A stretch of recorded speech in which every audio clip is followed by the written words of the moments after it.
In November 1922, a boy walked through the desert mountains of Egypt and discovered some ancient steps carved into the rock. Subsequently, this find became one of the world's largest and most significant archaeological discoveries. This step was part of Tutankhamun's untouched tomb. Archaeologists found about 5,000 ancient objects, including jewelry, fabrics, painted vases, and funeral masks. You've probably seen one of them. It has become one of the most recognizable attributes of ancient Egypt.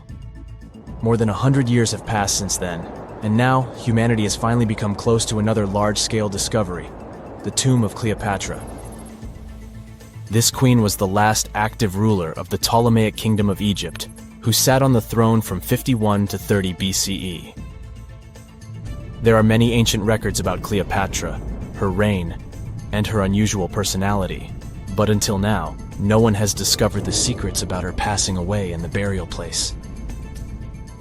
So, one archaeologist, Dr. Kathleen Martinez, has been studying ancient records and temples around Alexandria for decades, and concluded that the tomb of the queen should be located under the ancient city of Taposiris Magna, founded in 280 BCE. It was a big city on the northern coast of Egypt, where tens of thousands of people were engaged in trade and industry, and it seems that Dr. Martinez's guesses turned out to be correct. She and a group of archaeologists have discovered a secret underground tunnel near Alexandria, with a length of about 0.8 miles. It was cut into the rock under Taposiris Magna's temple. During further excavations, they found many things that indicate Cleopatra's tomb lies in the tunnel's depths. It's also possible that she is buried there together with the Roman commander, Mark Antony. According to ancient records, Cleopatra and Mark Antony loved each other and together opposed the Roman Senate, which declared Antony a traitor. The fact that natural disasters have occurred on the territory of Taposiris Magna for thousands of years can complicate the excavations. Earthquakes and floods destroyed the city and possibly flooded its underground tunnels. But archaeologists hope the ancient tomb remains untouched, and that it hides many treasures and records about the royal life of ancient Egypt during the reign of the last dynasty. There's a chance that excavations will go underwater and in the mud. This will require much time and funding, but archaeologists are sure it's worth it. Anyway, it's too early to say that Cleopatra is really buried there, but scientists have found many things in the tunnel that confirm this, including clay pots, dozens of coins with the image of Cleopatra and Alexander the Great, as well as a bust with the image of the Egyptian queen.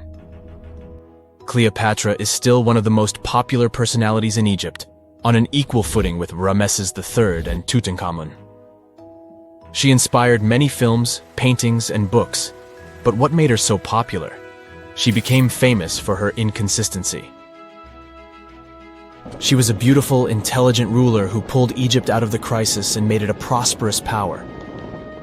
Medieval Arabic texts say she knew chemistry, mathematics, and philosophy, and may have written several scientific books.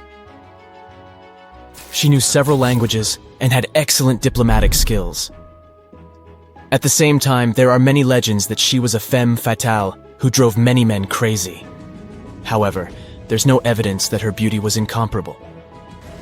The image of a stunning model was created by Hollywood when it made several films where famous actresses performed the role of Cleopatra. And the Roman Emperor Octavian, the adopted son of Julius Caesar, specially created the image of Cleopatra as an insidious seductress because he was her enemy. Even though she was born in Egypt, Cleopatra wasn't an Egyptian. Her ancestors were Greeks, among whom was one of the generals of Alexander the Great. However, the people of Egypt loved her. She learned the language and was very sensitive to the traditions of this country. She knew the history, mentality, and customs of ancient Egypt well. She raised the level of its economy and strengthened its status as a world power. Much of this was made possible thanks to her cunning and impressiveness. She loved theatrical performances and lavish celebrations. She knew how to surprise people and put on a show. But behind the exterior image of a luxury lover was an intelligent and calculating ruler. Ancient Egypt was a rich, luxurious country, and Cleopatra did everything to increase its wealth and strengthen its position in the international arena. For example, she was once in conflict with her brother Ptolemy XIII Odd. The queen knew that she wouldn't be able to resist him, so she decided to attract Julius Caesar to their side. The Roman emperor arrived in Alexandria, where Cleopatra wanted to meet him, but Ptolemy knew about her plans and was about to prevent her from coming to Caesar. Then, instead of a rich and noisy arrival, Cleopatra decided to make her visit inconspicuous. She wrapped herself in a carpet or linen bag the emperor's servants carried into Caesar's private chambers. Cleopatra emerged from the carpet and impressed the Roman emperor with her beauty and determination. As a result, they fell in love with each other and became close allies. After some time, she impressed another influential Roman for diplomatic purposes.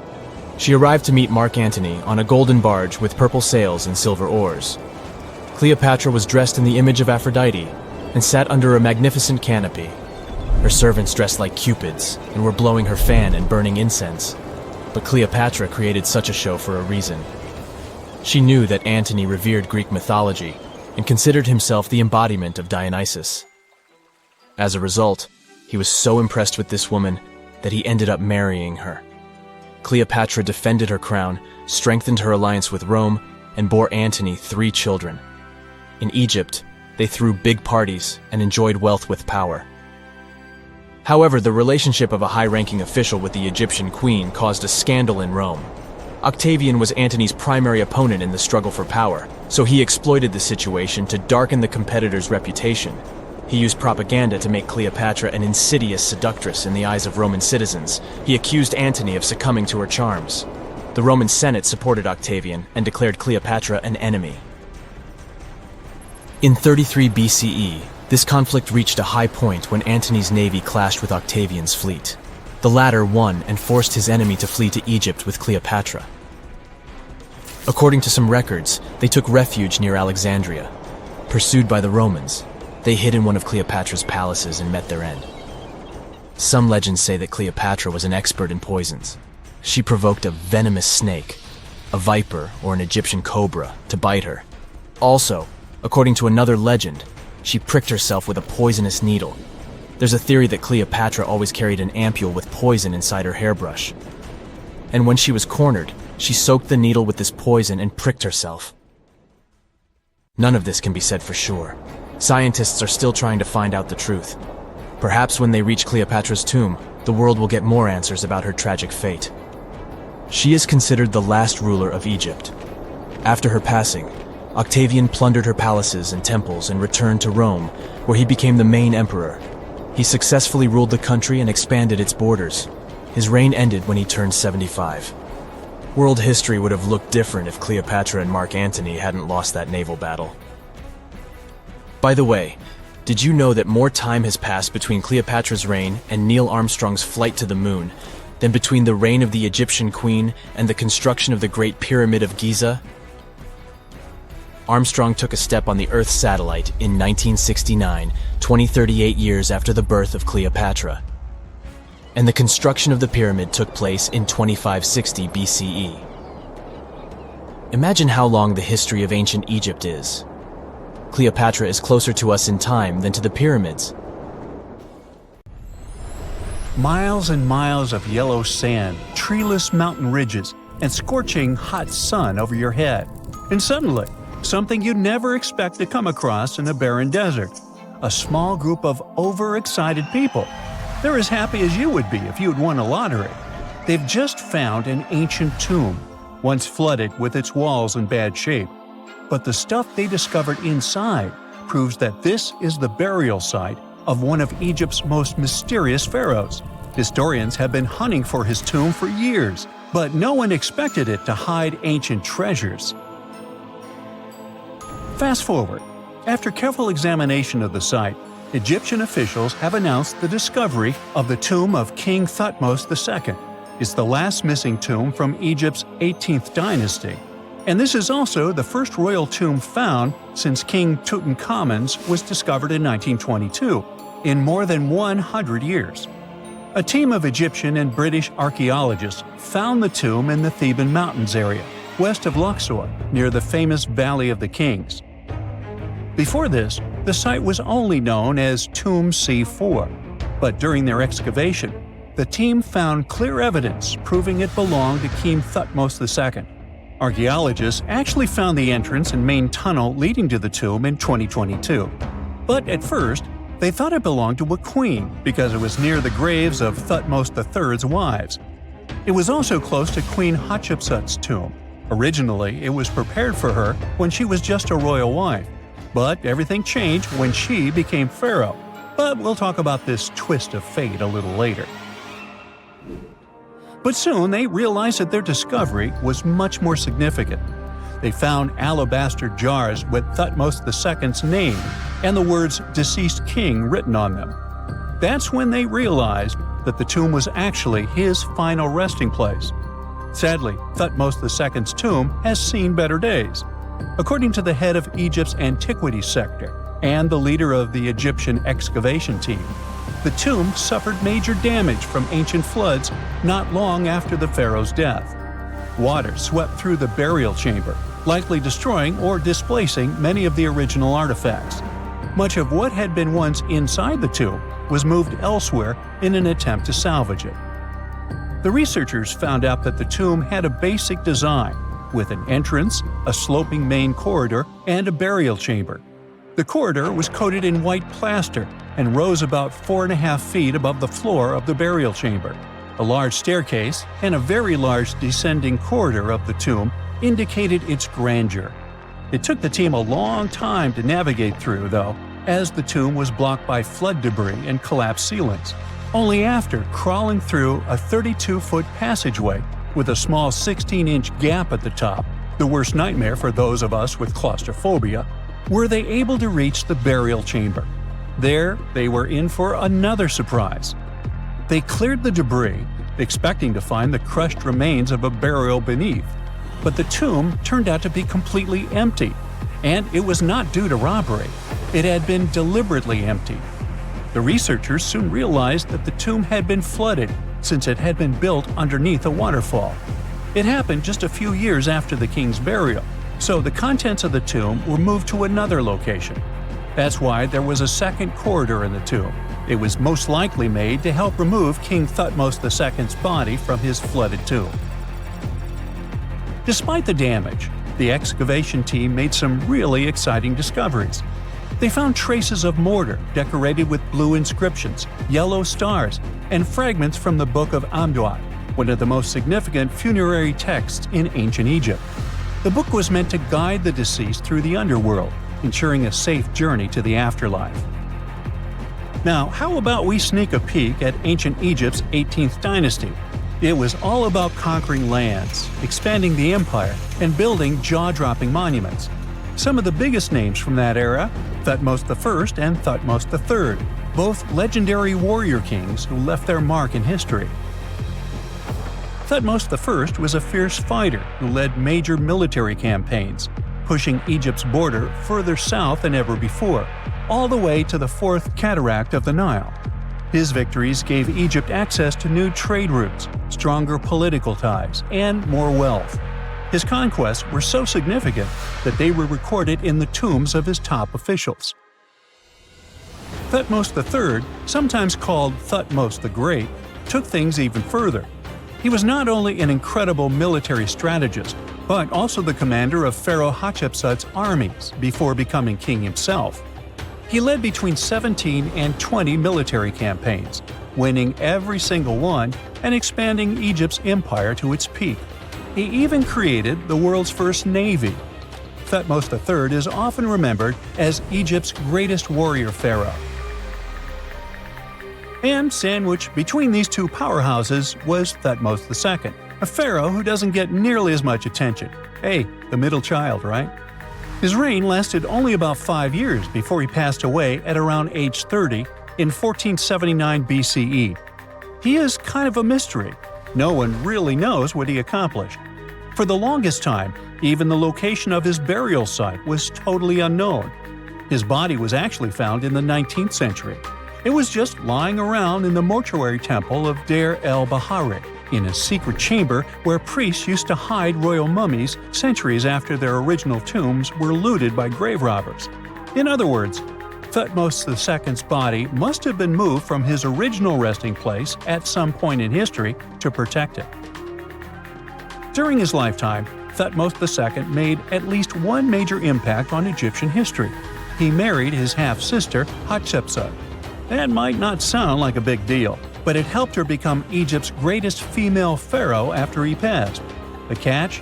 She kept her stepson, Thutmose III, off the throne for decades.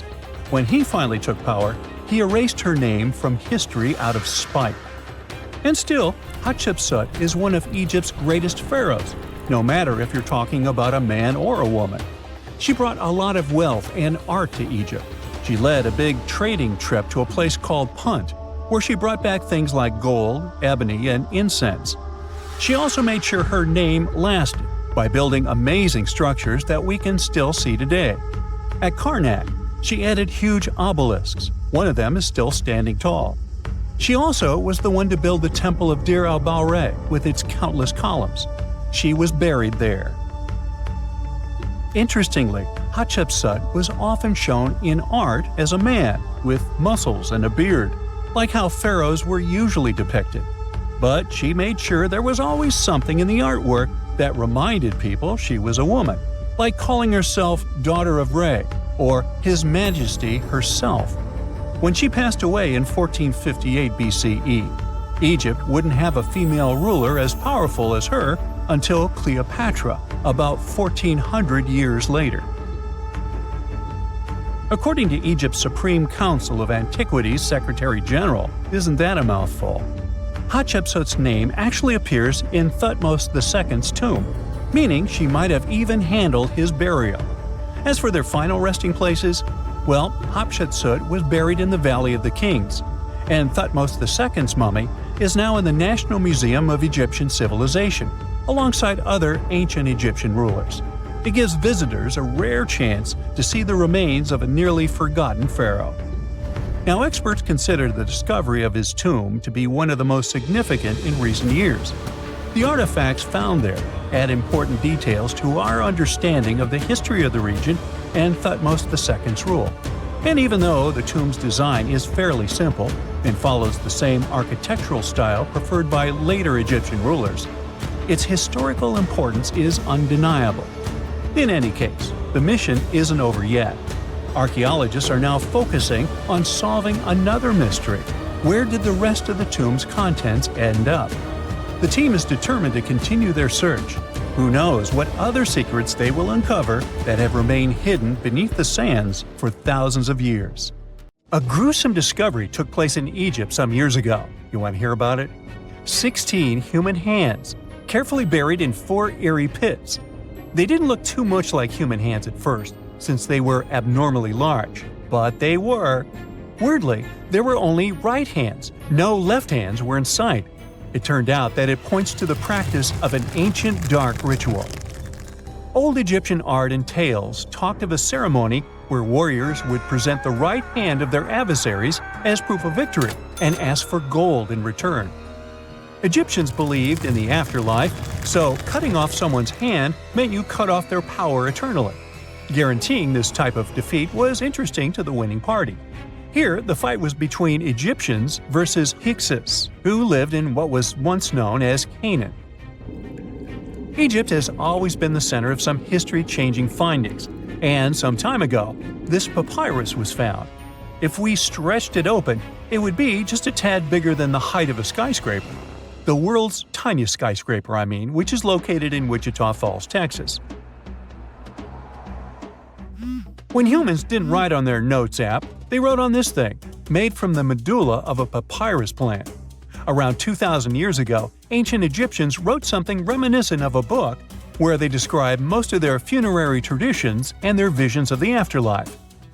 It's considered one of the most important texts from ancient Egypt and is still sold in bookstores to this day. This ancient manuscript was unearthed from a chamber located just south of the Pyramid of Djoser, located in Saqqara. Oh yes, Djoser is the oldest pyramid in Egypt and not the Giza pyramids like most people think. So recently, the site of Saqqara buzzed with excited archaeologists who probably found one of Egypt's oldest complete mummies. They believe that this beautiful and well-preserved mummy was that of a wealthy man. He was discovered in a deep shaft, covered in layers of gold leaves.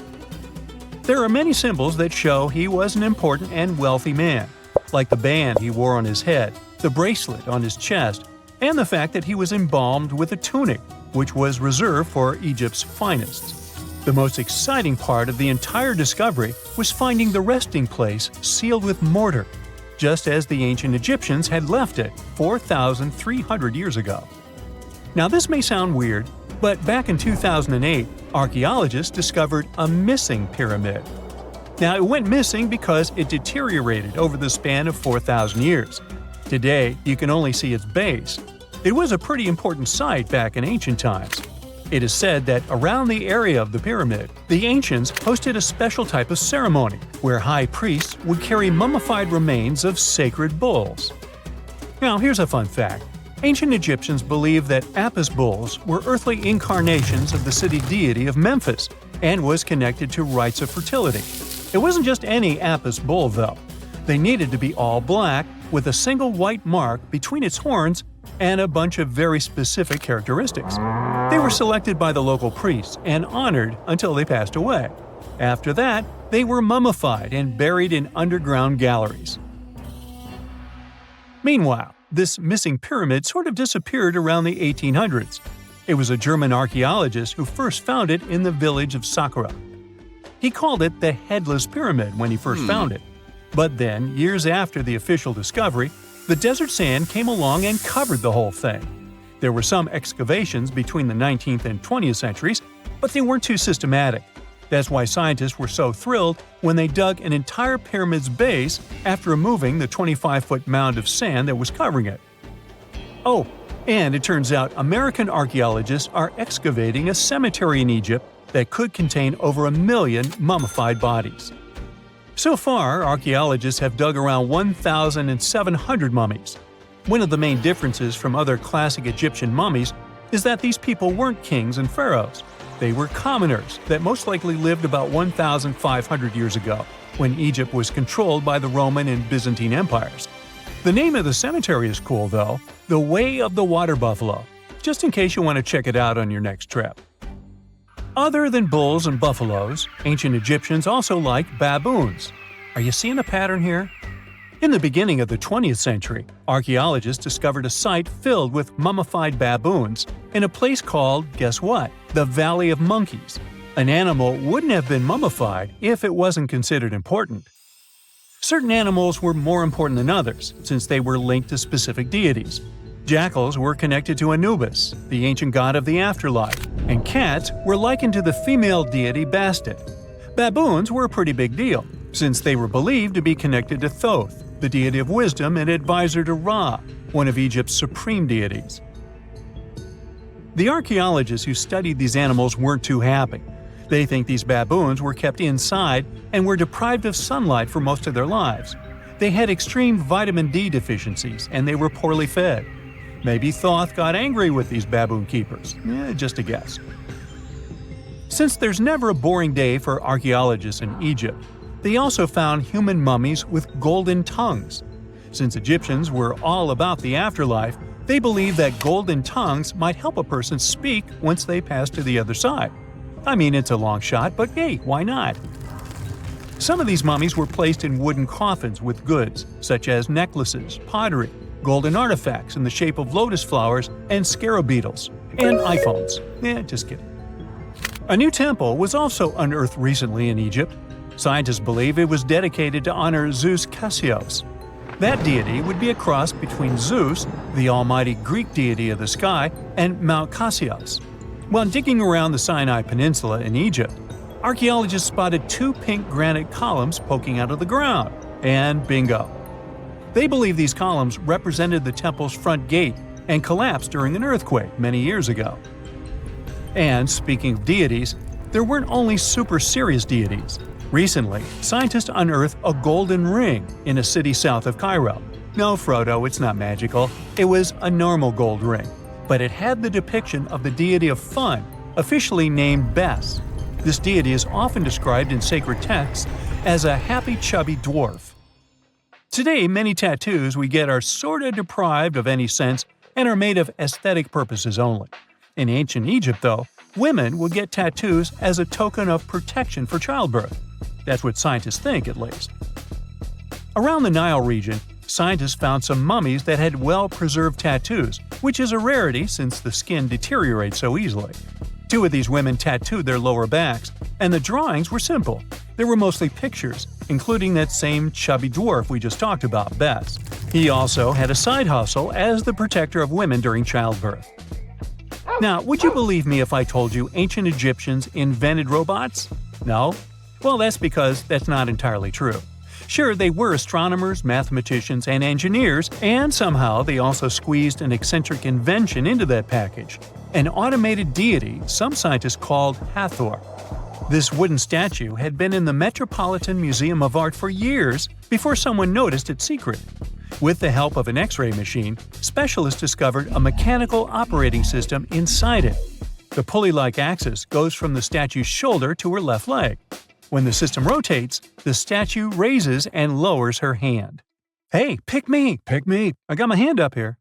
One of the most unexplored and mysterious places on Earth is located in plain sight. It's one of the most majestic monuments of humankind. The wonder of the ancient world hides a secret that scientists and archaeologists still can't solve. This is the Great Sphinx of Giza in Egypt. The huge sculpture of a lion with a human head was carved out of rock about 4,500 years ago. Scientists still don't know the exact date of its creation and are also unaware of who built it and what for. There are many assumptions and theories, but none of them has been confirmed. Most people have seen this majestic sculpture either in photographs or in reality, but almost no one knows what's hidden underneath it. The statue of the Sphinx was carved from a single piece of limestone. It was painted. The remains of color pigment on the surface prove this. In the distant past, the Sphinx looked much brighter and more colorful than what we see now. But even after thousands of years, its greatness hasn't diminished. And by the way, Sphinx is not the real name. It was invented by the Greeks about 100 years or more after its creation. Initially, the Egyptians called the statue Hor-em-Akhet. There are many legends and theories saying the Sphinx is there for a reason. It's like a watchdog that guards the tomb of the pharaoh and the secrets of ancient Egypt.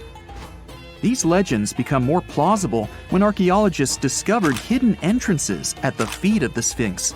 They believe that these secret passages are the beginning of the tunnels leading to the halls with treasures. You can find a lot of stories on the internet that claim the Sphinx hides the Hall of Records, a repository filled with ancient and secret knowledge.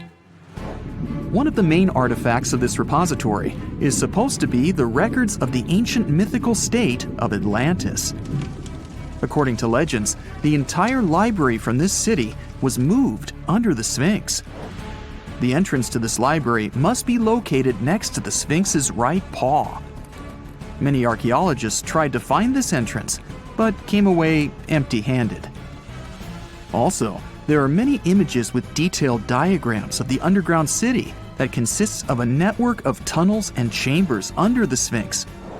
Someone says there are structures as tall as 12-story buildings hiding underground, but there's no evidence of this. Archaeologists, even after millennia, continue to explore the mysterious sculpture. At the same time, many Egyptians don't want to learn more about the Sphinx. They're terrified of awakening something supernatural. In 1998, scientists discovered tunnels leading to empty caves under the Sphinx. They found evidence of earlier excavations there. It's quite possible that someone managed to find the treasures and take them away. Some people believe Egyptians found some kind of artifact under the Sphinx that has the power of unknown advanced technologies. The artifact is so powerful that it can change the course of history. Of course, most theories are just fairy tales of conspiracy fans, but it's a confirmed fact that the Sphinx hides a system of caves and rooms. There are so many rumors surrounding the Sphinx that it's impossible to understand what's true and what's false. In any case, it's difficult and dangerous to study the sculpture because active excavations can destroy it. And then the entrance to the underground rooms can get blocked by rocks and lost forever. Also, further exploration requires a lot of money, and financing is not always easy to find. But the main reason? It's too risky. There's no guarantee that people will be able to get out of the underground labyrinths. For these reasons, scientists and archaeologists have been exploring this majestic structure for so long. Another famous architectural monument with a secret is Mount Rushmore in South Dakota. Everyone admires the images of the US presidents' faces carved into the rock, but few people know that there's a secret room hidden behind the head of Abraham Lincoln.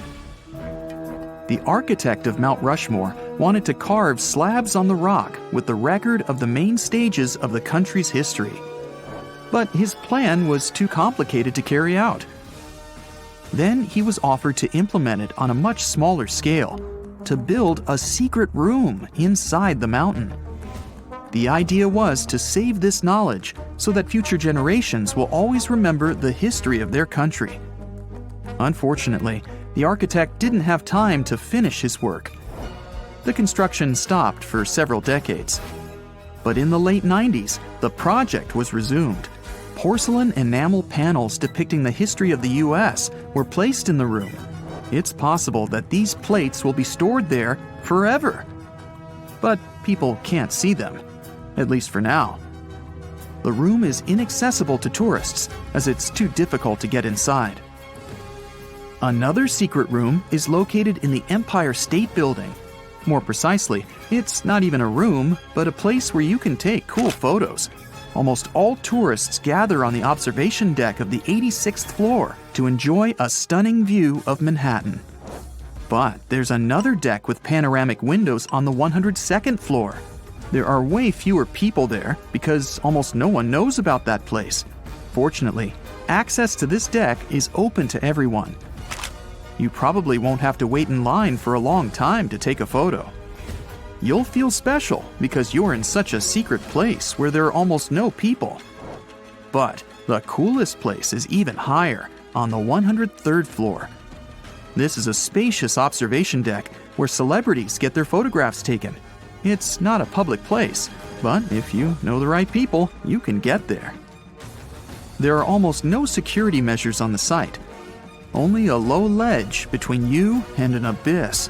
That's why crowds of people are forbidden from coming here. It's not so easy to get there, and you're unlikely to succeed without a guide. First, you need to choose the right elevator that will take you there. Then you'll go through several engineering rooms filled with pipes, electrical panels, and other technical stuff. The final part of your way is a set of stairs inside a tiny corridor. And here you are, at the top of New York. Now we're in Paris. See the Eiffel Tower? Inside it, there are restaurants and observation decks. But if you try hard, you can find a secret apartment. Now it's a museum, but it was built so that people could live in it. The architect of the tower, Gustav Eiffel, created this apartment in 1889 for himself. It's almost at the very top of the Eiffel Tower. Imagine what a beautiful view he observed every day. He was the first and only tenant. No one else could gain access to this place. When the architect passed away, the apartment remained empty for a long time. Only recently, they restored it and turned it into a museum. Inside, the epoch of the last century is recreated. They even put wax figures of Gustav Eiffel, his daughter, and the American inventor Thomas Edison inside the room. This place is filled with an endless stream of passengers, office workers running late, visitors from other cities, noise, and train whistles. At Grand Central Station in New York, among all these sounds, you can hear the sound of a ball hitting a racket, if you're in the right place. A real tennis court is hidden inside New York Central Station. It belongs to a tennis club that arranges corporate games for employees of many companies. The club was opened in the 60s. Now we're moving to London, Charing Cross Road. It isn't easy to find one secret place here. To do this, you need to look carefully at your feet. Do you see these sewer grates in the asphalt? Inside them, you can notice two signs with the name Little Compton Street. Yeah, there's another street right below you. It disappeared from all maps at the end of the 19th century. Charing Cross Road was built over it. The identification signs that you see are part of old engineering tunnels. There's another interesting place in London. It's located in the southeast corner of Trafalgar Square. At first glance, it looks like a thick lamppost, but there are too many tourists walking around. You come closer and realize that one person can easily fit inside the post. The lamppost belongs not to an electrician, but to a police officer. Yeah, this is the smallest police station in the world. It was built in the 1930s and used as a watch post. Officers had to sit there one by one and watch Trafalgar Square. That always attracted a lot of pickpockets and all kinds of other criminals.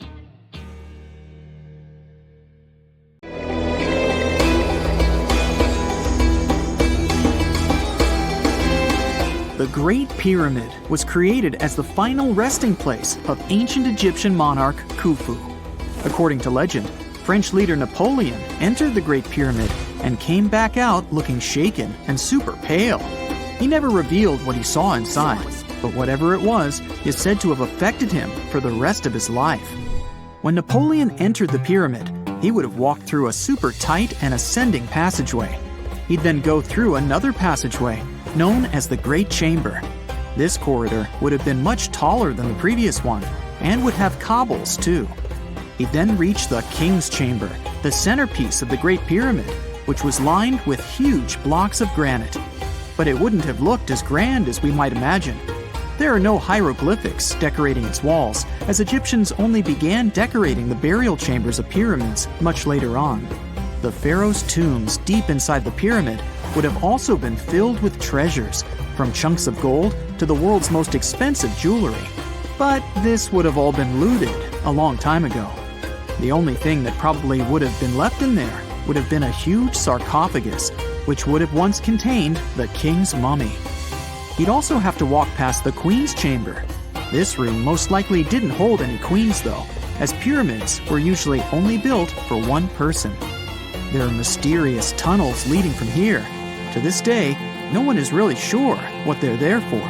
And that's not the only mysterious and creepy thing Napoleon may have encountered, as stories of pharaohs leaving ancient curses on pyramids go way back. Many pyramids had warnings written on the outside, telling of horrifying things that would happen to those who entered and disturbed the peace. We might not know what exactly Napoleon found in the Great Pyramid that scared him so much, but we know for sure what was found in Tutankhamun's tomb. Tutankhamun was an ancient Egyptian pharaoh who was only 8 or 9 years old when he took to the throne. He became a cultural phenomenon when his tomb was discovered almost completely intact in 1922. His pyramid sits in the Valley of Kings in Thebes, modern Luxor, which is in Egypt. Unlike the Great Pyramid, Tutankhamun's tomb was covered in beautiful wall decorations.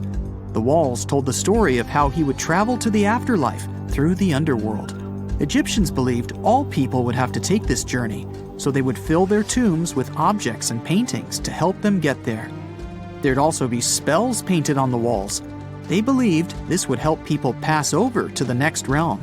The journey would be pretty long, and for that reason, the ancient Egyptians would also fill the pyramids with food. Tutankhamun's pyramid was filled with 8 fruit baskets. They even found something called gingerbread fruit in there. The rooms were jam-packed with furniture, statues, clothes, and staffs, amongst a whole bunch of other things.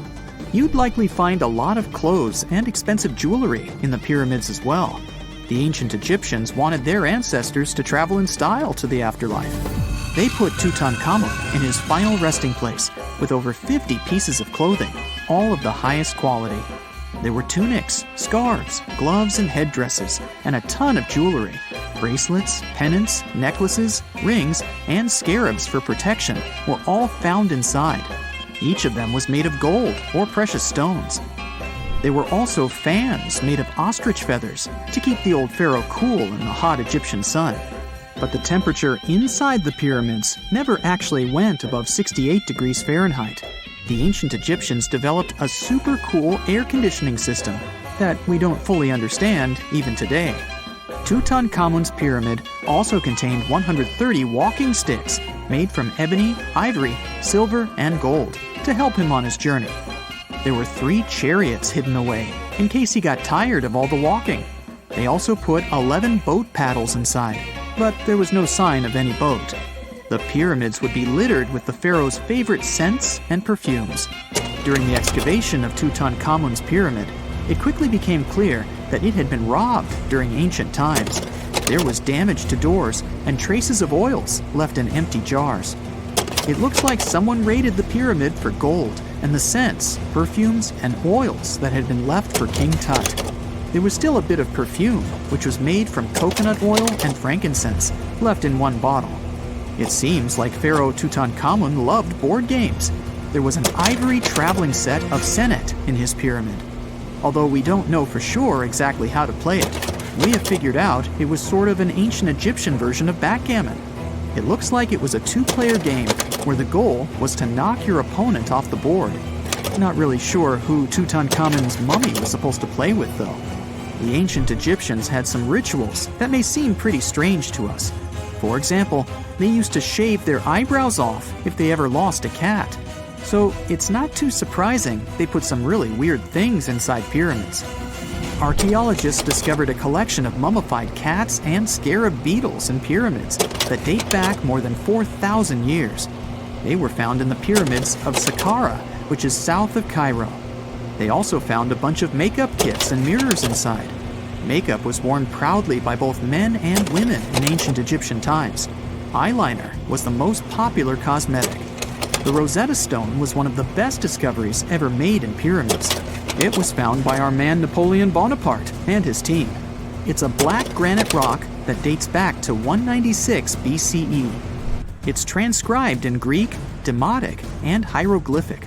When it was translated in 1822, we got the key to understanding ancient Egyptian hieroglyphics for the very first time. The discovery of Queen Hatshepsut's mummy in 1903 changed our understanding of the Egyptians forever.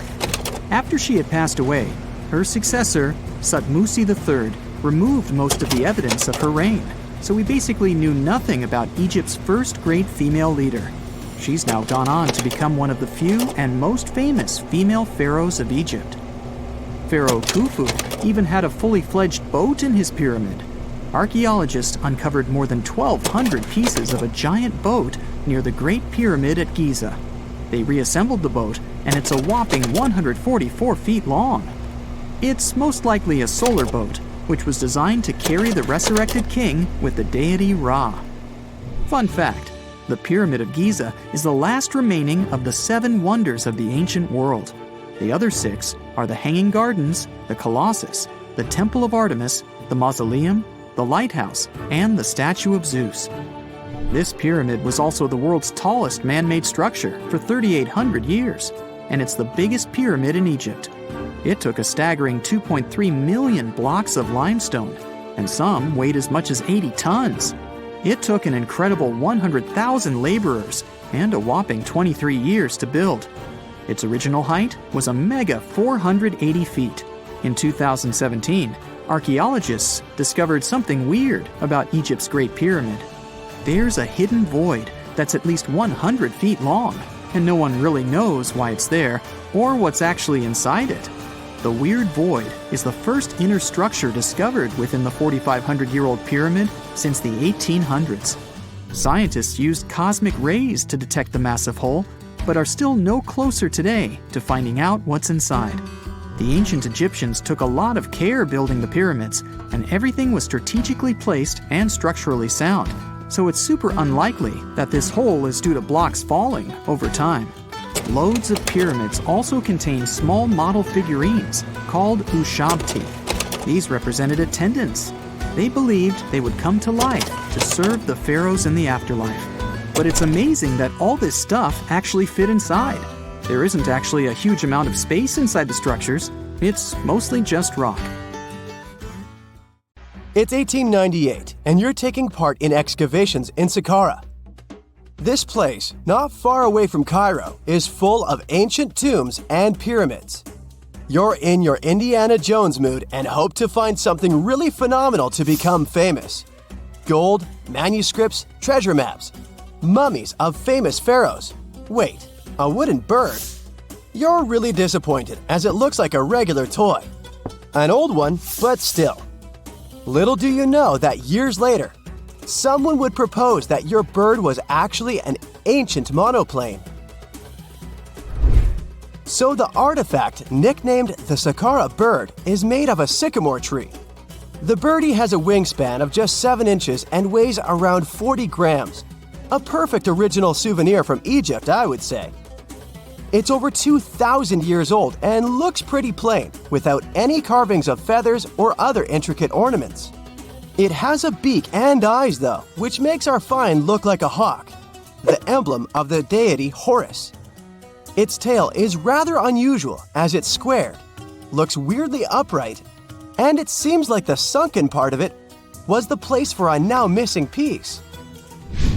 Humans love solving a good mystery, so there have been several attempts to explain the use of the birdie. First, quite simply, is that it was a ceremonial object. The second idea is that it was a toy for a child from some well-off family. It could have been some sort of boomerang, which was a popular concept in ancient Egypt. Then there was a theory that the bird had been used as a weather vane. But this one has been debunked as the figure doesn't have any holes or markings, except for the one made at the museum in Cairo to fix the exhibit on a stick. So there was no way to hang it in the past. Almost a century after the bird was found, Egyptologist Dr. Khalil Masiha proposed a new theory that it could have been a model of a monoplane. He believed the bird was missing a horizontal tailplane. Otherwise, it had its wings set at a right angle, similar to that of modern planes. It could have worked to generate the aerodynamic lift necessary for flights.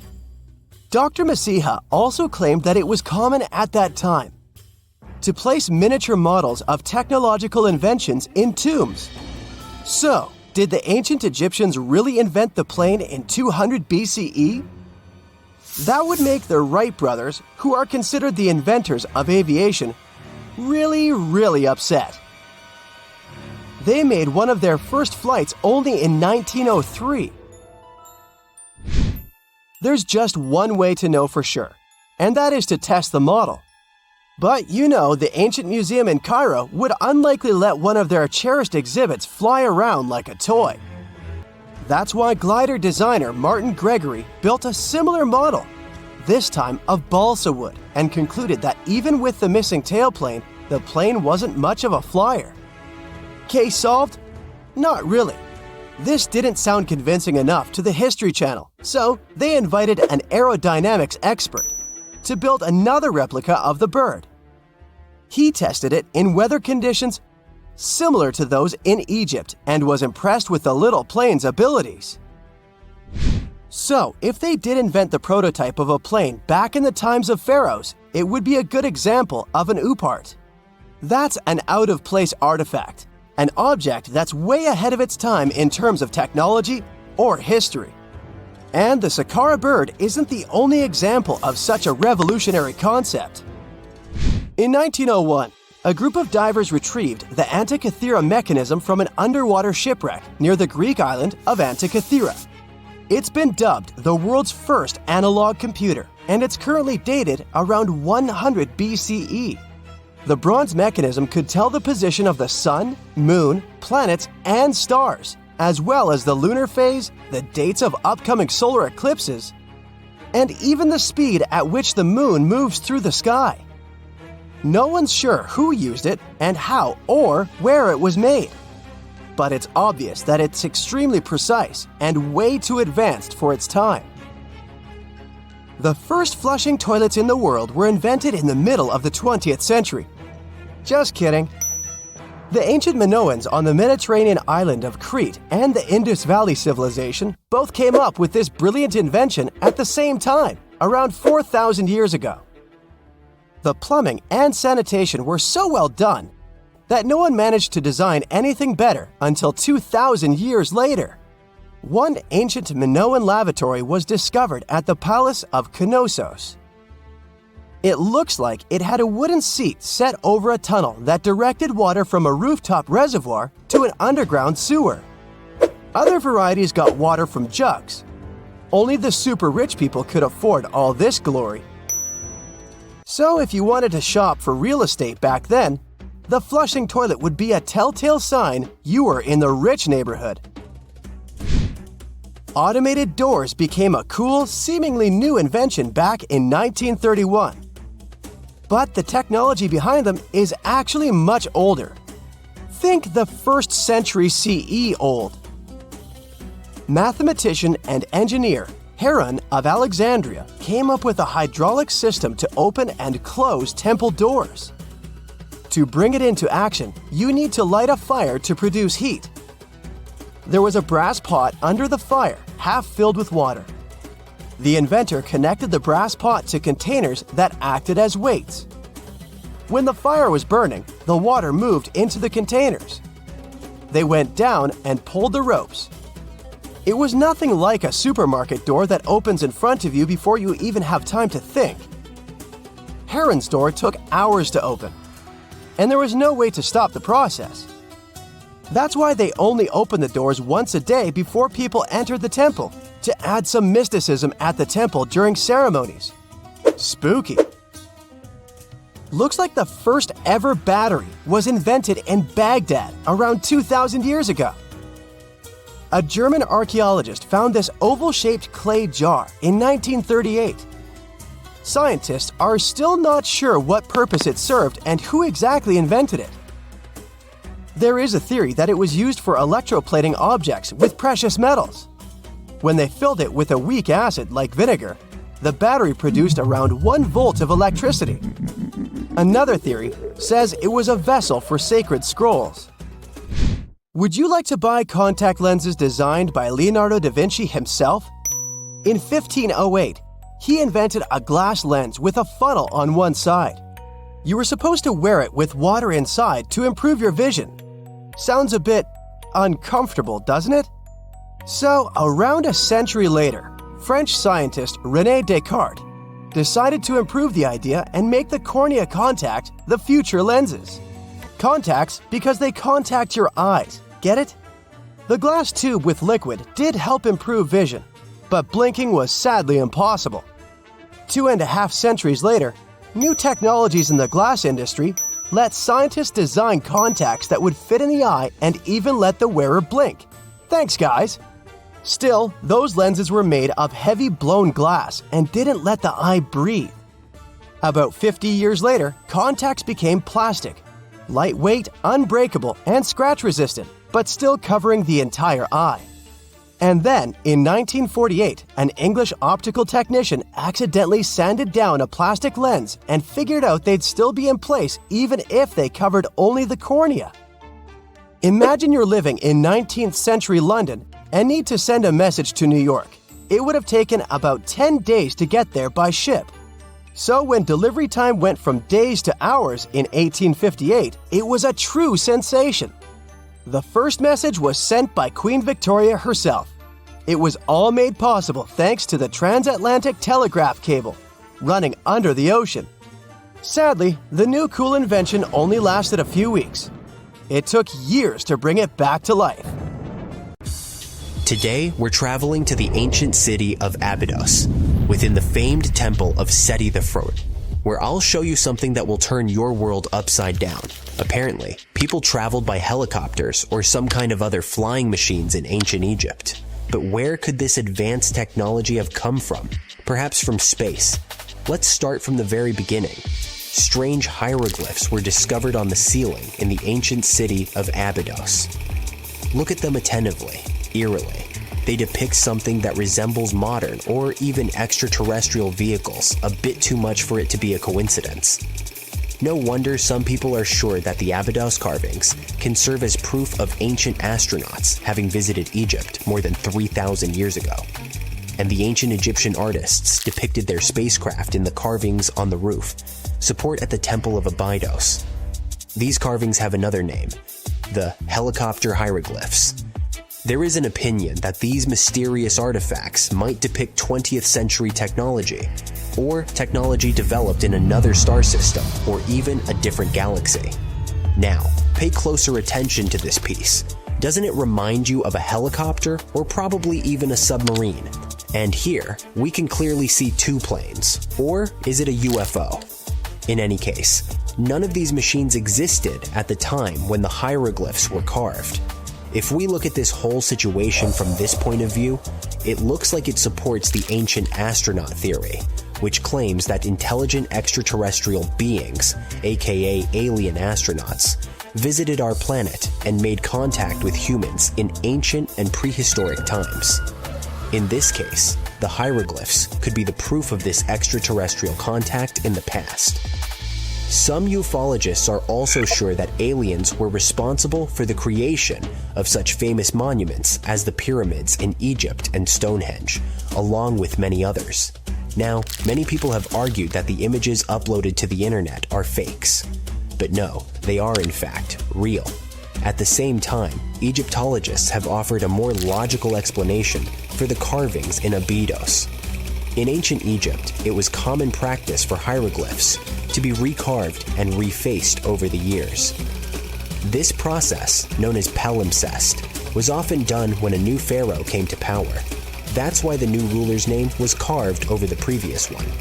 And we have documentary evidence that this did happen at the Temple of Seti I in Abydos, particularly during the reign of his son, Ramses III. One blogger, Hypnogogial, expressed frustration with what he sees as gullibility from New Age, UFO, Atlantis enthusiasts. He explained that the roof support carvings had been started under Seti I's reign and finished by Ramses II. As a result, where Seti I's name appeared, Ramses II's carving overlapped it, and vice versa. Over time, the erosion of these carvings, combined with the overlapping hieroglyphs, created the appearance of modern machines. But in reality, those unsettling images were kinda accidental. There are people who still question this scientific theory. They claim that if the carvings are simply the result of older hieroglyphs being covered up, the symbols should appear random and unique.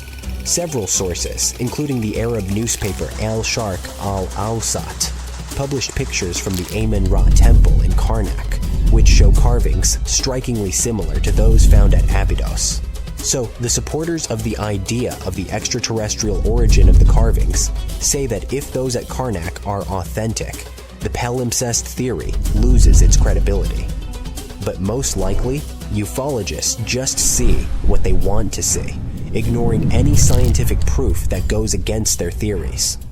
They don't want to accept the fact that erosion, as well as the phenomenon of overlapping hieroglyphs, could have easily happened at both historical sites.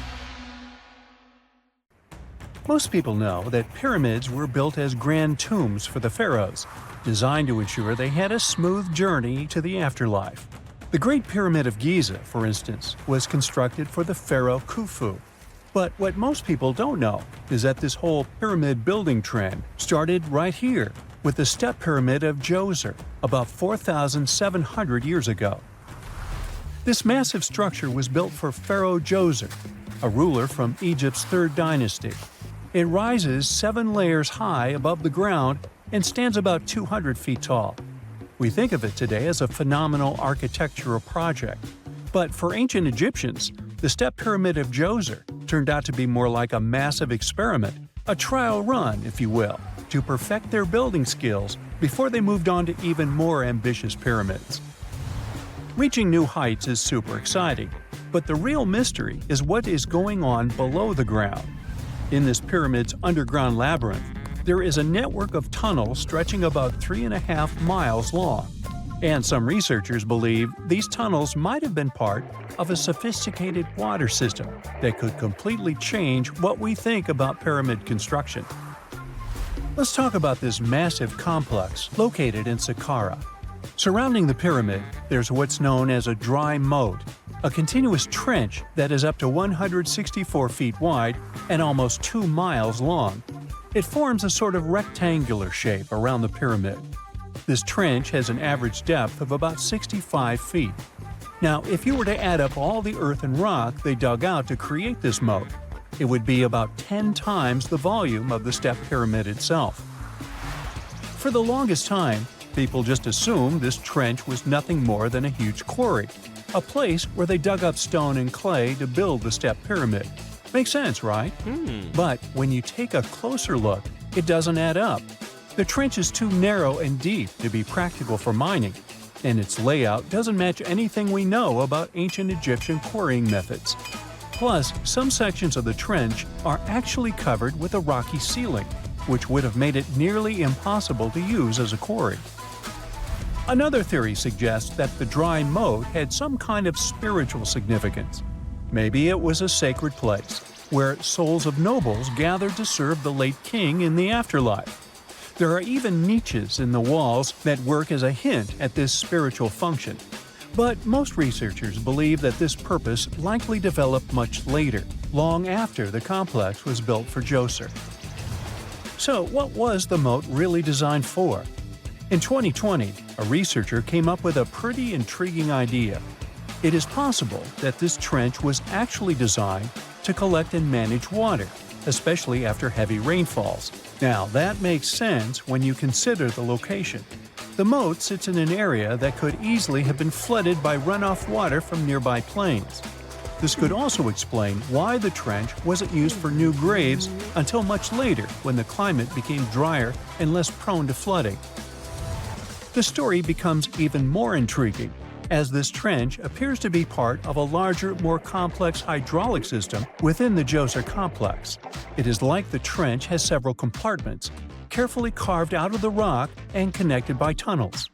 These compartments likely served as a part of a water treatment system, where water would flow from one compartment to the next, getting cleaner as it moved along. Now, here is where things start to tie into the pyramid itself. The Djoser complex has a series of underground shafts, and some researchers think that water from the moat's deep trench might have been used to power a hydraulic lift system, and this giant water-powered elevator could have been used to raise the heavy stones needed to build the pyramid. It worked like a volcano, but instead of lava, water did the heavy lifting. Imagine a big deep hole in the ground at the center of the pyramid site. Inside this hole, there was a huge wooden platform, kind of like a giant raft that could move up and down. When the workers wanted to lift a heavy stone, they would fill the hole with water. As the water rose, the wooden platform started to float up, carrying the stone with it, almost like a giant water-powered elevator. When the stone reached the right height, the workers slid it off the platform and onto the pyramid. The idea is that water from the deep trench, after being cleaned and filtered, would flow into these shafts. A massive float, possibly made of wood, would then rise as the water filled the shaft, lifting the stones up to where they were needed for construction. Once the stone was in place, they'd let the water out, lowering the platform back down to the bottom, ready to lift the next stone. This fancy hydraulic lift system could have been a game changer, making the whole building process a lot faster and more efficient without using a lot of workforce. It is like the ancient Egyptians were already embracing the whole idea of work smarter, not harder. But of course, not everyone is on board with this theory. Some experts argue that the area where the step pyramid of Djoser was built couldn't have held enough water from occasional rains to maintain such a fancy hydraulic system. The main theory suggests that, in the past, there might have been some kind of lake nearby that would have filled up after a period of rain, and this lake could have supplied water to the complex's hydraulic system. But there is no mention of such a lake in any ancient Egyptian writings, so it might be more of a what-if situation than a reality. And then there's the issue of the hard work itself. Remember when I said this method could have allowed the ancient builders to raise stones with far less effort? Well, that might not be entirely true. According to some experts, just building this hydraulic device would have required a lot more heavy work than simply moving the stone blocks using good old-fashioned manpower. And let's not forget, the step pyramid of Djoser is like a baby pyramid compared to those that came later. The stones used for Djoser's pyramid weighed, on average, about 660 pounds each, which is nothing compared to the more than 2.5-ton blocks used later for the pyramid of Chephren. If this cool water lift theory gets completely ruled out, we still need to explain how this pyramid was built in the first place. To answer that, we need to rewind a bit and talk about the original plans. See, before Djoser's tomb became a pyramid, the idea was to construct a simple mastaba. This type of tomb was pretty common in earlier periods, a flat-roofed, rectangular structure with sloping sides. But after the original mastaba was finished, they decided to expand it a bit by adding more layers on top. And then they added even more layers, until the construction reached 6 distinctive steps, each one smaller than the previous. And they probably did all this by raising those heavy stones using ramps, not a water-powered elevator. There is still so much we don't know about the step pyramid of Djoser. More research is definitely needed to fully understand how this system worked, or if it even existed at all. But the idea of using water to help build the pyramid adds a whole new layer to our understanding of ancient Egyptian engineering. It's a powerful reminder of just how clever and resourceful those builders were, using the natural landscape and the power of water to create one of the most iconic monuments in history. Imagine you were chosen to answer one of history's most important questions. What was the first civilization on Earth? The job description is simple, yet the task is extremely challenging. You need to unearth the proof of the world's first official civilization. Was it the Sumerians in Old Mesopotamia? Or was it the ancient Egyptians spread out along the Nile River? Not to make you nervous or anything, but history is quite literally in your hands. Good luck! Since you can't turn back the clock and visit Old Mesopotamia to get the answers to your questions, you'll need to research museum databases in order to get some clues. First things first, we need a definition of what is considered a civilization. It's not just thousands of people grouped together and living harmoniously. There are some key elements that together make a group of people a civilization. Like, for example, the domain of urbanism, aka city building, irrigation systems, and writing. You decide to begin your search by diving deep into the history of the Sumerians, which today hold the position of the world's first civilization. Now, imagine being the first of your kind. This means having no external examples. Rather, it means starting from scratch. First thing you'll need? A piece of land. And since there were no active water companies in the world at that time, you'll need a piece of land with easy access to water. So, the Sumerians settled between 2 major rivers, known as the Euphrates and the Tigris in southern Mesopotamia around 5000 BCE. Fun fact, Mesopotamia translates to the land between 2 rivers. On a modern-day map, it's more or less where Iraq is situated today. Together with land, a civilization needs ways to get food. The Sumer civilization had to face a dry and hot climate, but they managed to make agriculture thrive in the region. By diverting river waters and creating reservoirs and dams, the Sumerians allowed for a series of settlements to emerge across Mesopotamian plains. The famous city of Babylon was one of them. You know, the city that supposedly had those hanging gardens? I say supposedly because no definitive proof of the real existence of this monument has ever been found. However, it was considered one of the 7 wonders of the ancient world, and cited as a remarkable feat of engineering in an ancient book published around 290 BCE.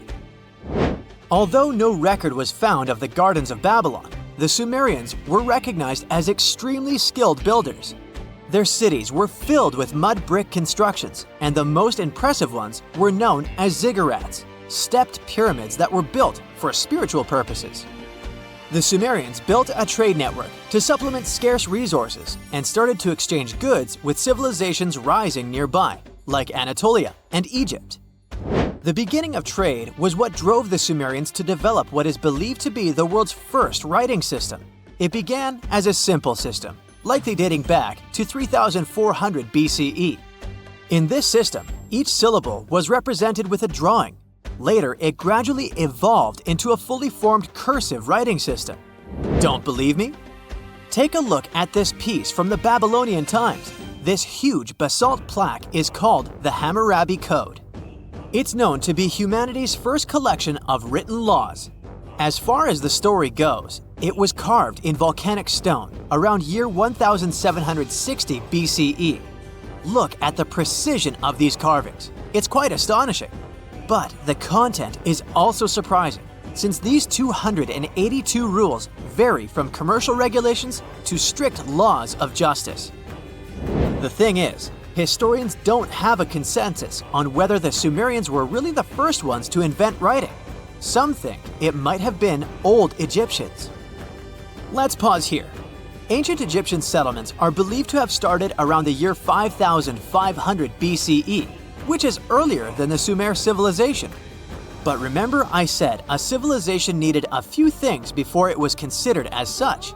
Ancient Egypt consisted of several smaller city-states, such as Memphis, Abydos, and Thebes, spreading out along the Nile River. It wasn't until 3000 BCE that Egypt was unified under one kingdom and lasted as an empire until nearly 1000 BCE. Although there is no consensus on this, some Egypt experts believed that it could have been Sumerian immigrants that founded early Egyptian settlements. The proof could be the presence of cylinder seals made of hard stone, something that was widely used in Sumer. These seals were used to guarantee authenticity in legal transactions, but it's hard to say whether this method was introduced by Sumerian immigrants or simply by trade. Since the time period is not one of the criteria we can use to determine who came first, we'll have to turn to something else. But what? Like the Sumerians, the Egyptians were also highly skilled builders.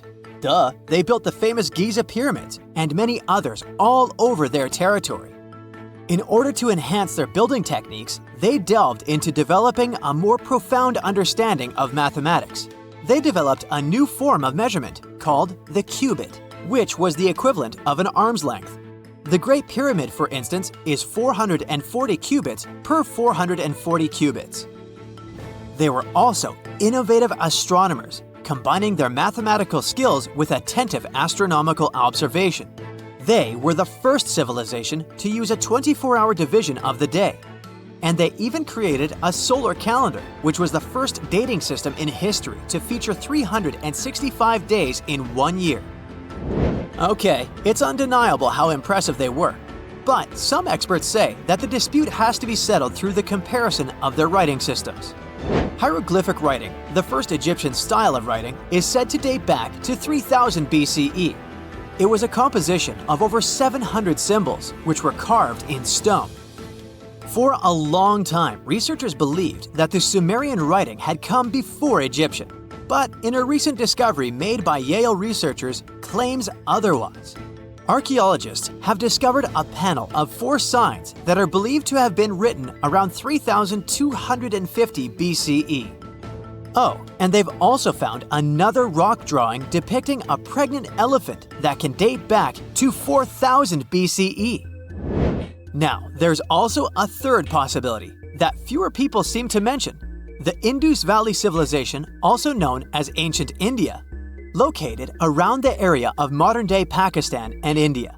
The Indus Valley Civilization is also a contender for the oldest civilization, due to the uncertain historical origins of the Hindu collection of texts known as the Upanishads.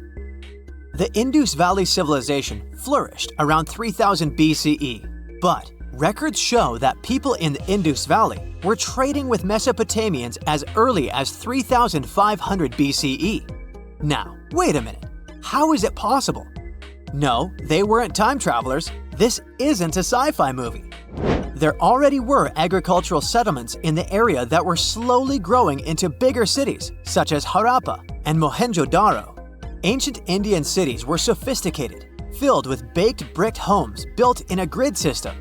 These ancient cities even had draining and sewage systems that connected most homes and used gravity to carry waste outside of the city. They were pretty advanced. They were also an extremely religious civilization, and Hindu beliefs were at the center of their practices. Despite that, their cities weren't filled with spiritual buildings. Actually, Mohenjo-Daro's most important building was a public bath. Interesting, huh? Now, why can't we know if they were the oldest civilization on Earth? Even if some historians suspect that the origins of the Indus Valley people can be traced back to 5000 BCE, there is no concrete evidence of this, only speculation.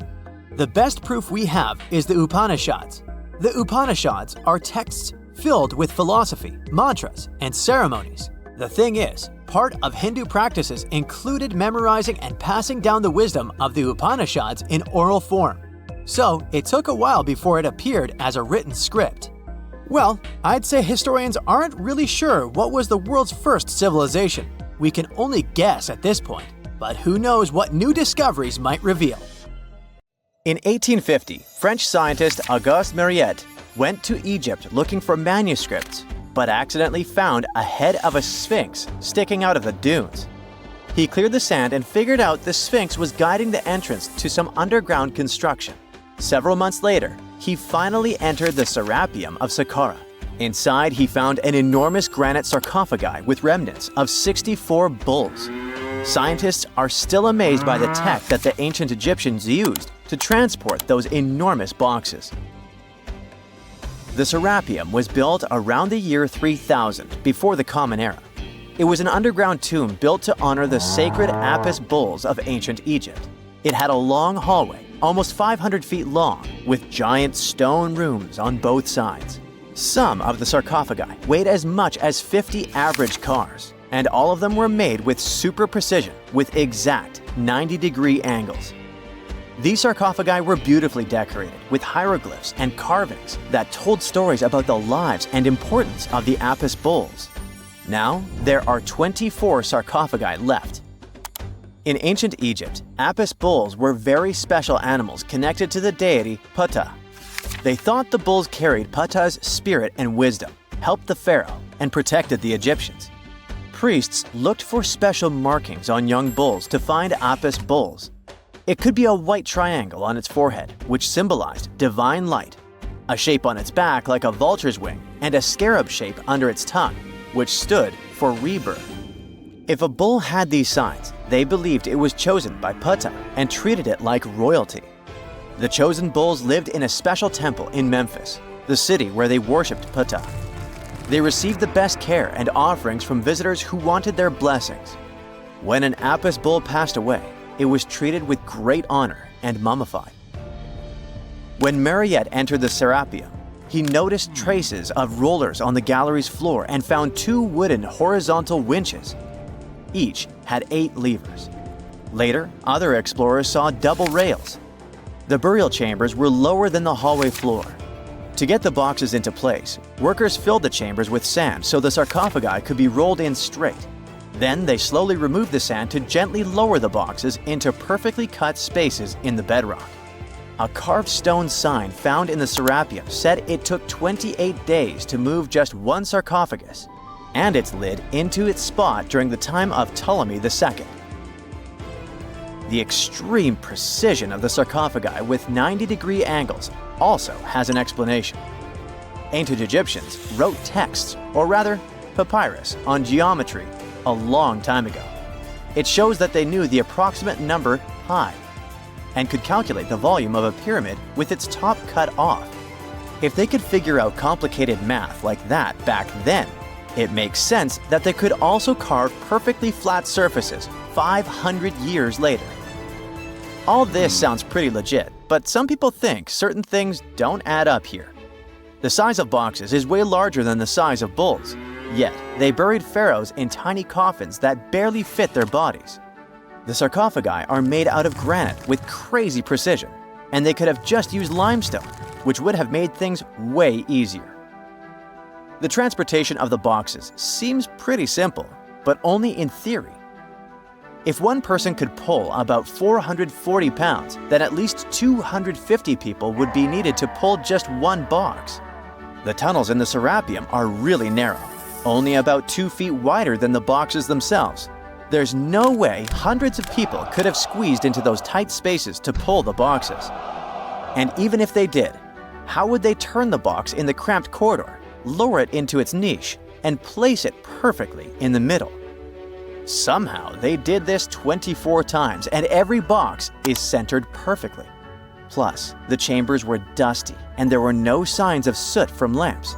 This means they must have worked in almost complete darkness. The real use of the boxes could also be different. A long time ago, even before the Egyptian pharaohs ruled, the local people already knew how to use fermentation.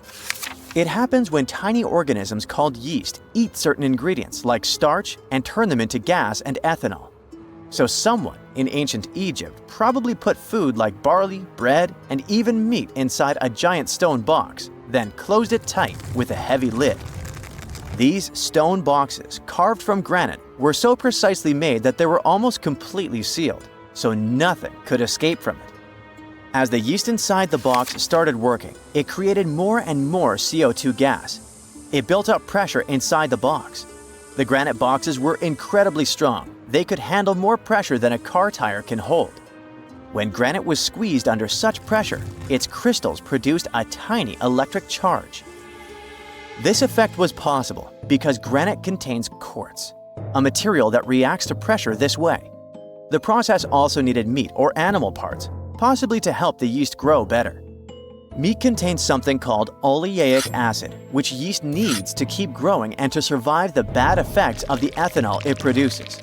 As the pressure inside the box kept growing, the combination of gases and electricity made these boxes not just ancient fridges, but powerful energy systems. Over time, the pressure inside got so strong that it could push the lid open and the gas would escape with a pop.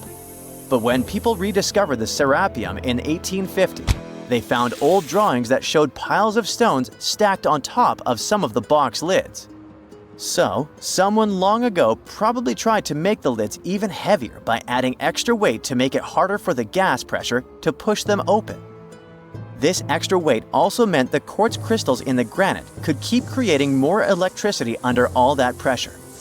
If someone opened one of these stone boxes thousands of years later, they would only find bones from bulls that were placed in the box. And that's exactly what Mariette discovered in the 1850s. They opened the Serapeum for visitors soon after the first excavations in the second half of the 19th century. Prince of Wales even had a luncheon with his guests in one of the sarcophagi. Sands and earthquakes made the site inaccessible for a while, but now you can visit it again and try to solve the mystery yourself. With new tech, we could have answers to many other historical mysteries soon.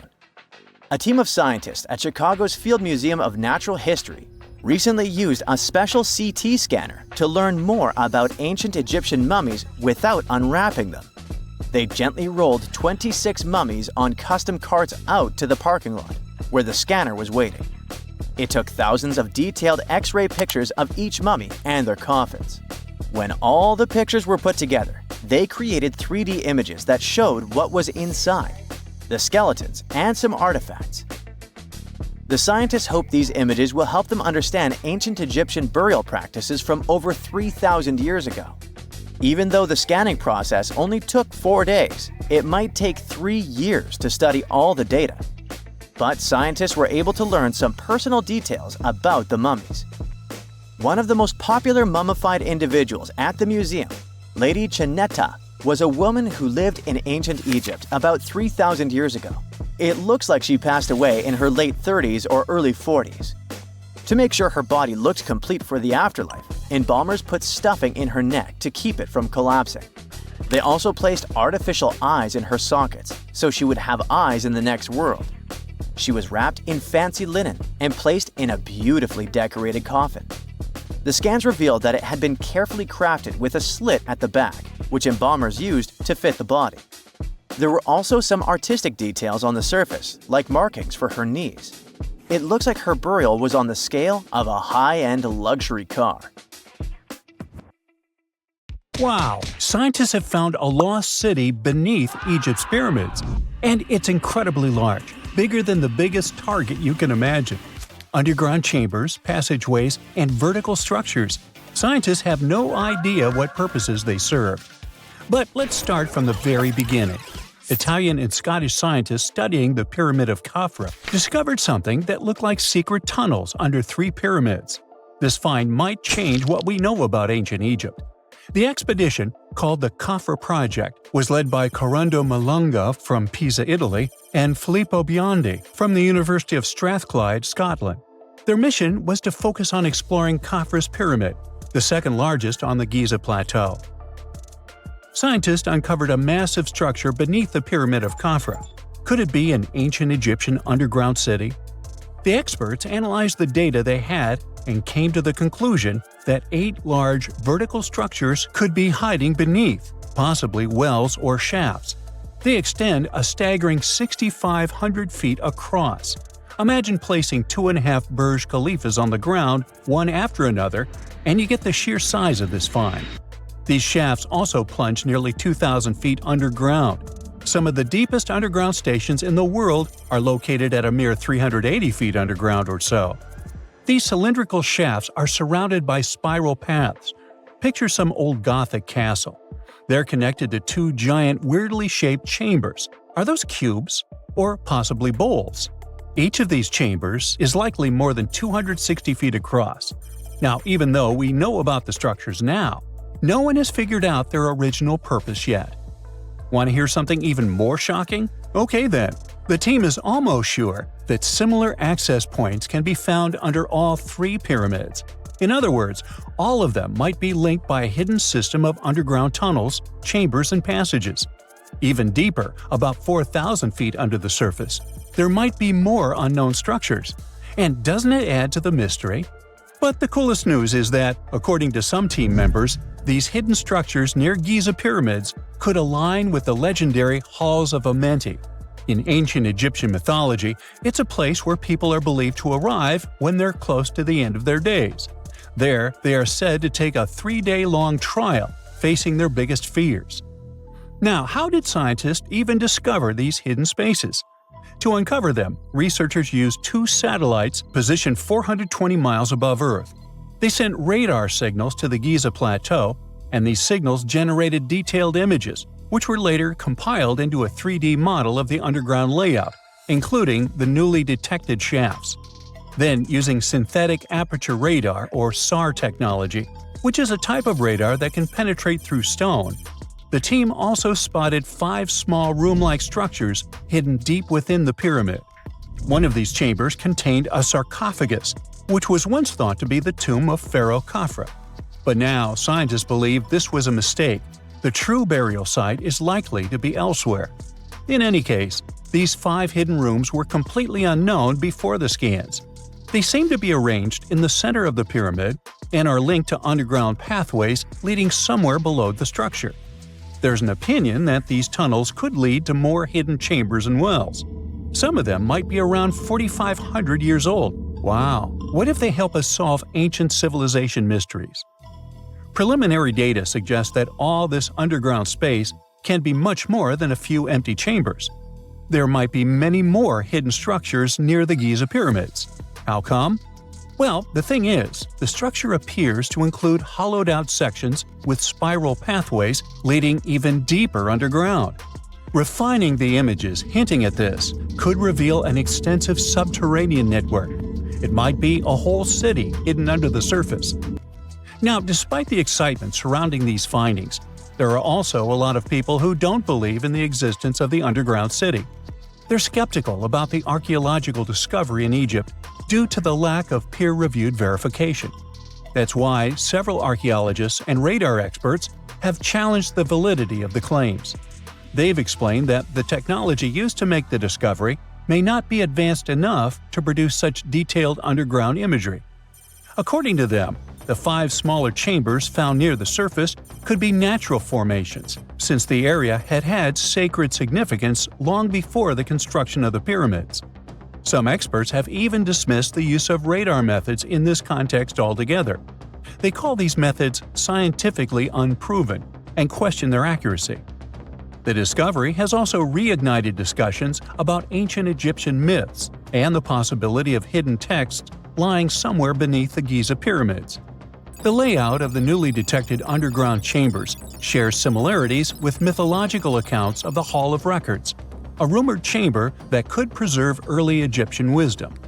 If confirmed, these findings could significantly reshape the understanding of Egypt's sacred topography. Plus, this lost city beneath Egypt's pyramid could become physical evidence of previously unknown underground structures. That's why the Khafra project is super eager to begin excavating to confirm their findings. But getting approval from Egyptian authorities is a challenging process. The discoveries still need to undergo peer review before they are accepted by the academic community. By the way, this recent archaeological discovery in Egypt comes on the heels of another discovery involving a weird structure beneath the Royal Giza Cemetery, which researchers believe is unnatural in origin. Archaeologists used remote sensing techniques and uncovered a mysterious L-shaped structure underground in the Western Cemetery of Giza. This area is known to house burials of royal family members and high-ranking officials. Many of the tombs in the cemetery have above-ground mastabas, rectangular stone or mud brick structures with flat roofs. But there is an area in the center of the cemetery where there are no above-ground structures. To investigate this unexplored region, the team used electrical resistive tomography and ground-penetrating radar. ERT works by sending electrical currents into the ground and measuring the resistance to detect remains. As for GPR, it sends radar into the ground and maps the structures based on the radar's return. The team found an anomaly about 6.5 feet beneath the surface. It appeared to be an L-shaped structure measuring at least 33 feet in length.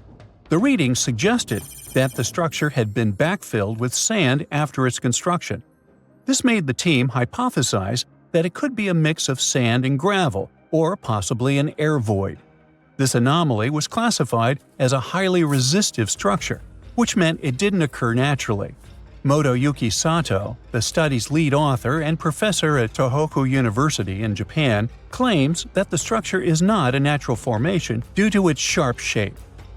Another weird thing about ancient Egyptian pyramids is that historians have long believed that they were built primarily for royals and high-status individuals who had the wealth and power to create such massive structures. However, new research from the archaeological site of Tombos in modern-day Sudan challenges this assumption. The thing is, Tombos' pyramid may have served as burial sites for low-status workers as well as elites. The hard-working members of ancient communities may have found their last resting place in some of the most visible monuments, including the pyramids. Located along the Nile River in the ancient region of Nubia, Tombos became part of Egypt after its conquest of the area around 1400 BCE. That's when Egypt established the site to strengthen its colonial control. Workers at Tombos built pyramids, but those were much more modest than the famous pyramids of Giza. The research team reanalyzed 110 human skeletons from Tombos, originally studied in 2012.